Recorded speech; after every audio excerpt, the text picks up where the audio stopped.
Alors, bienvenue dans cette troisième présentation de jeu qu'on va voir cette semaine. Donc, c'est le fameux jeu Piano Tiles. Donc, je l'ai un peu, voilà, le fond n'est pas tout à fait le même, tout ça, mais j'ai essayé de reprendre à peu près les mêmes principes. Alors, déjà, avant de construire un jeu, c'est bien, quand vous voulez faire du coup un jeu célèbre, c'est déjà de jouer et de comprendre un petit peu les mécanismes. Et hier soir, je me suis même aperçu en fait qu'il manquait une fonction que je vais essayer de rajouter au fur et à mesure. Bah, on verra comment faire. Mais j'ai une fonction qui n'est pas dans ce jeu-là, qui est dans la fonction Piano Tiles. Cette fonction, c'est par exemple quand je clique sur jouer, moi dans mon jeu, je peux directement toucher la troisième ou la deuxième et elles vont s'effacer. Elles vont s'absent. Du coup, l'opacité va être réduite. Voilà. Ouais, il va y avoir un petit effet d'estompage. Donc voilà. Dans le vrai jeu, ça ne peut pas fonctionner. Pourquoi? Parce qu'il faut appuyer sur les touches dans l'ordre. C'est d'abord celle-là, ensuite celle-là, ensuite celle-là. Si on appuie sur celle-là, rien ne se passe. Donc voilà. Donc ça, je l'ai pas codé pour l'instant, mais l'effet est plutôt sympathique. On a vraiment un jeu qui accélère avec le score. Hop. Donc là, on est bien sur un vrai piano tiles. Et quand on a une erreur, on a la touche qui se met en rouge et on a un effet qui remonte pour dire attention, c'est là que tu as fait une erreur. Donc voilà, avec un système de score. Donc pareil que pour Angry Birds, il y a un système de touche aussi, ou une fonction touche, qui permet de jouer sur smartphone. On verra ça. Oh, ça va trop vite là. Sur la souris, c'est pas évident, c'est plus facile sur tablette, hein. Donc, euh, donc voilà un petit peu le déroulement. Et vous avez vu qu'au niveau graphisme, il n'y a rien du tout. On a un fond, deux zones de texte, trois que j'ai dupliqué, et j'ai même pas dupliqué, c'est une seule que j'ai mis trois fois. Franchement, voilà, ça demande pas longtemps.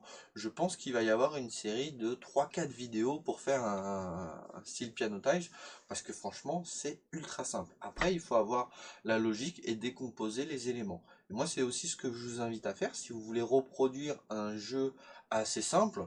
Bon, allez, on va partir sur un Candy Crush, par exemple. Ben voilà. Déjà, ces premières phases, on joue. Ok, on voit un peu tout ce qui est possible de faire comme mouvement. Et puis bah après, on prend une feuille de papier ou peu importe sur l'ordinateur si vous voulez directement écrire sur l'ordinateur. Et vous mettez toutes les fonctions. Voilà. Donc déjà, la première, je sais pas moi, afficher une grille aléatoire avec des bonbons. Après, déplacement. Après, reconnaître s'il y a 3 bonbons, 4 bonbons, 5 bonbons. Voilà. Mettre un système de points, mettre des systèmes d'explosion, mettre des...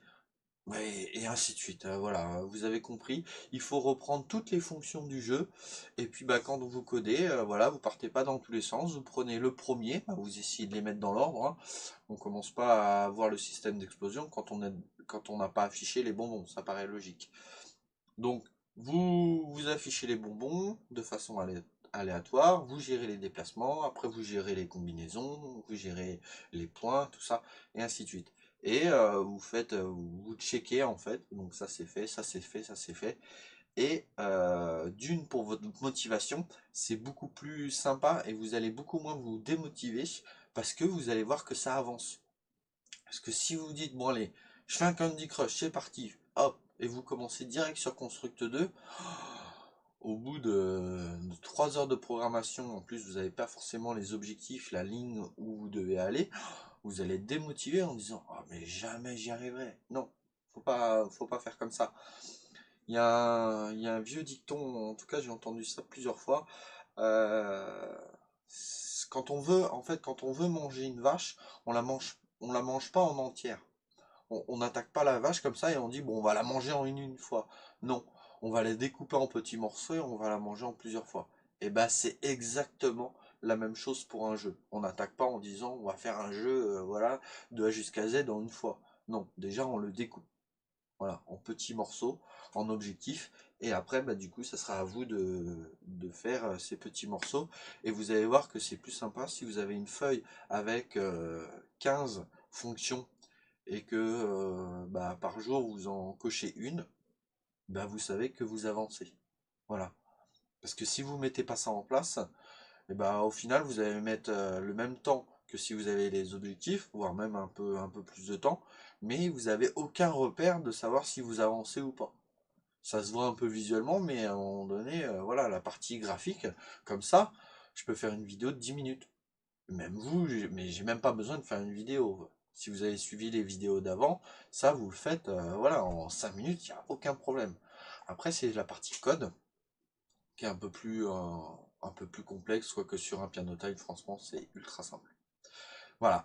En tout cas, je vous dis à la semaine prochaine pour suivre donc les trois grands jeux qu'on va essayer de reproduire. Je vous rappelle les titres. Donc, du coup, on va essayer de faire un jeu style Doodle Jump, un jeu style Angry Birds et ce jeu-là, le Piano Tiles, qu'on va essayer de reproduire.